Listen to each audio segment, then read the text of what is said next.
Hi, how are ya? Well, this session is going to be a little bit different of a life in letters. I was really surprised and very excited to find some communication between my mom and the priest who counseled my mom and dad in Electra, Texas before they were married. And he was a very progressive priest and young, fairly young. I think he said he was in his 40s in one of these letters to my mom.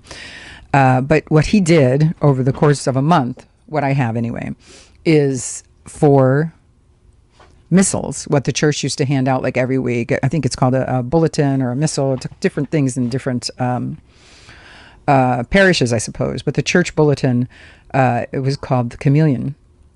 And as I mentioned, he was really, I would love to have met him, because he sent postcards, really beautiful postcards, to stay in touch over his travels and where he was relocated. I think he was relocated to Nebraska. I hope you enjoy this. I'm going to tell you a little bit about these before I start reading them. There were a couple of sections that are every week in these missals. And it was a challenging time for our country. Sound familiar? We're in some challenging times now. And I thought what struck me most about reading from 1969, the different things that were happening, the Vietnam War, landing on the moon, the church was really trying to grow and expand, the Catholic Church, and not everybody was for it. So I am going to read just a little bit from each one, and then I promise I am going to post them. I'm going to scan them and post them so you can see them, because it really is fascinating. And it is a little chunk of history and how people lived at a particular time in our country. And as much as things change, they stay the same. At the time, there were a lot of struggles, there were a lot of protests, but what this particular priest left his congregation was hope. Was hope. And so by reading these and telling you about these, that's what I want for you, is I want to give you hope by sharing this with you. Okay. I want to make sure I read is in order. It's over the course of, I think I said it's over the course of 30 days. And November 16th, 1969, The Chameleon. Reverend John O'Rourke, chaplain to the Sisters of the Holy Family of Nazareth at Mother Francis Hospital, Tyler, Texas. Named for Saint Camillus de Lelis. Named for Saint Camillus de Lelis, patron saint of the sick, and dedicated to the sick we serve and to the causing fellowship to increase. Reflection of the week. Drunkenness is the ruin of reason. It is premature old age. It is temporary death. Saint Basil. He also makes note on here, let me hear from you all further or write. Send phone numbers, zip code, full name, and all of your family's names. So, next section. Gossip. A priest talking about gossip. A professor at Princeton University ran a series of experiments to prove the velocity of gossip. He told 6 students in strict confidence the Duke and Duchess of Windsor were coming to a university dance. Within 1 week, this story reached 2,000 people. Much was added to the story. One source had it the Duchess was even once wed to the university president. Now, if you are an articulate person, you utter some 30,000 words each day. Do we utter 30,000 words without any gossip? When you are tempted to pass on gossip, meditate on the words of Proverbs in the Holy Bible. Where no word is, there the fire goeth out.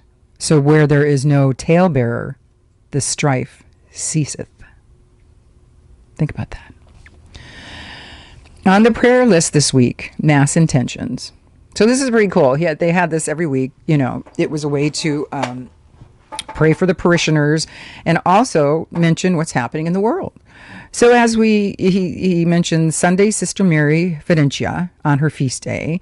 Monday, blessings upon Olga and Clyde Sims, sister Alana's relatives. And he goes on Tuesday, Wednesday, Friday. And then in Thanksgiving, for all the blessings received by the congregation in honor of Mother Frances, our beloved foundress. For Margaret Simpson, as requested in her will, on the daily prayer list we place, safe journey to the moon for Gordon, Bean, and Conrad. Victory for us in Vietnam. The next section is called Jottings from a Busy Chaplain's Desk. He starts out, late 1970 may see me in South America. The New York Mets were always in the cellar, and look what they did this year, winning the World Series. I had had my application in for a parish in the June appointments, but I made up my mind before my friend Richard Cardinal Cushing retires on his 75th birthday next August, and with a new superior in Dallas, to resubmit my application for 5 years of pastoral service among the very poor and needy Catholics of South America. Now, one of our priests has been expelled from any country down there. I speak Spanish, and at 46, am far from being an old man ready for the quiet life. Cardinal Cushing accepted me 10 years ago, and my name was on the program for the farewell ceremonies. Bishop Gorman's cancellation of leave of absence did not reach me in Boston in time. I asked my many friends to pray I will get to go in 1970. I concelebrated Mass Thursday in Texarkana for Eddie Sheehan. To his priest son and widow and all the family, I extend heartfelt condolences. I hope to be in St. James Church, Dallas, November 22nd, with the Golden Jubilarian Dohertys and their 3 children and 9 grandchildren.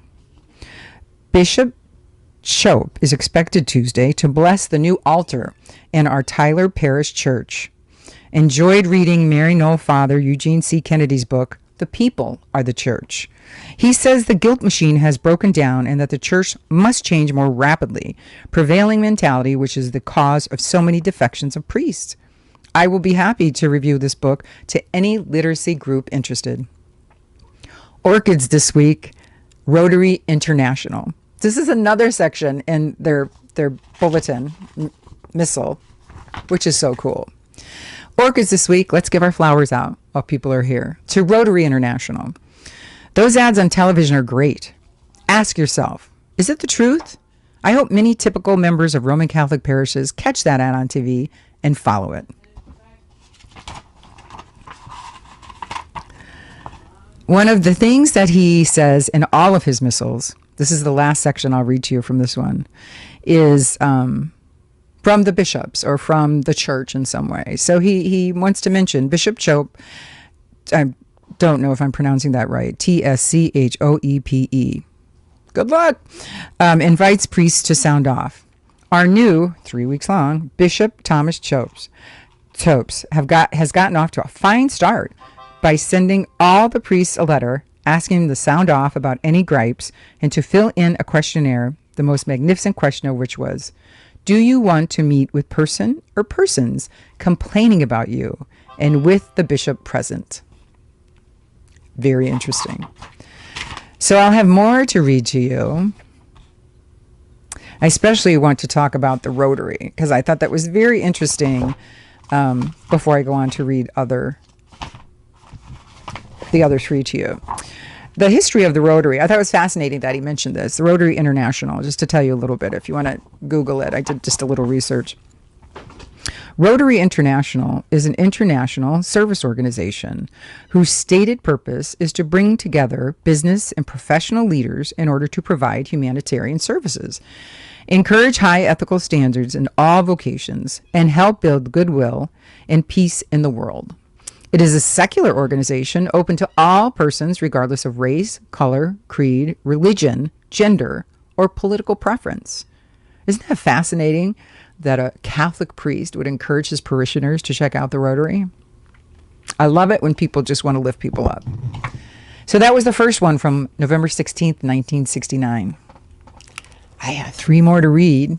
I'm very excited.